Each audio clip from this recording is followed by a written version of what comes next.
seems pretty clear that then Vice President Biden did know something and did talk to his son about his businesses, even though he's repeatedly denied doing so. But here's the most important question that Archer was asked during his closed-door testimony. Did you have any knowledge of Joe Biden having any involvement with Burisma? Archer replied, no. Not direct, no. No direct involvement. But if you listen to the far right, they're suggesting that somehow Archer's testimony proves that Joe Biden was corrupt.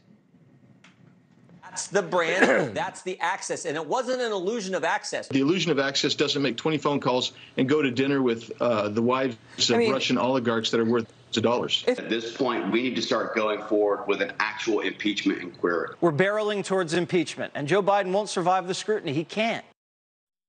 He can't based on what? I mean, the only thing that it seems to me we've now learned is that Joe Biden may have lied to the public about whether he ever talked to Hunter about his businesses.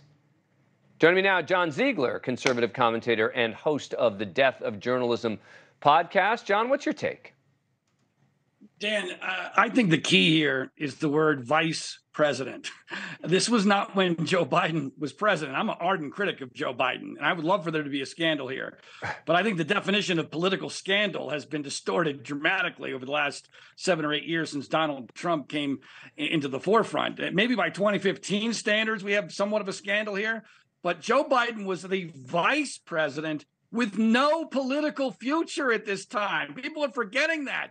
It was presumed that Hillary Clinton would be the 2016 presidential nominee on the Democratic side and that she would win over whoever it was, whether it was Donald Trump or anybody else. So what power did Joe Biden really have? And I agree with you that this witness, who should be the best witness you could possibly ever imagine getting, came up with almost nothing. There's no specifics. There's no there. And ironically, Dan, I think my fellow conservatives, Republicans are falling into somewhat of the same trap that Democrats and liberals did with Russiagate. There's a lot of similarities here, I think, to the Steele dossier, where there are fragments of information that don't really fit together the way that people want them to see the narrative that they are promoting. And so as of right now, I don't see this as a scandal by post-Trump standards. Well, and I think that the House Republicans know that because they wouldn't have done it in closed-door hearings, right? They would have had a public hearing the way they did with the IRS whistleblowers if they felt like his testimony really was going to help, right?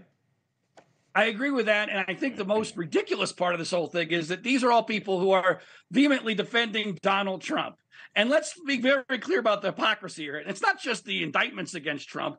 Look at the issue of foreign influence. Look at the Kushners in Saudi Arabia. Look at the fact that Donald Trump is currently being paid by Saudi Arabia to use his golf courses in live golf tournaments, which I'm sure he's way being overpaid for that. I mean, this is a massive conflict of interest by a guy who is running as a favorite to be president of the United States, not a vice president who's thinking he's at the end of his career. We've seen a lot of celebrities who at the end of their careers do sketchy commercials because they don't really care anymore. That's the stage Joe Biden was at. He was taking liberties and doing things he shouldn't have been done.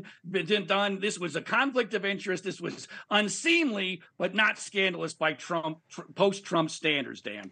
John Ziegler, as always, thank you. Thank you for watching.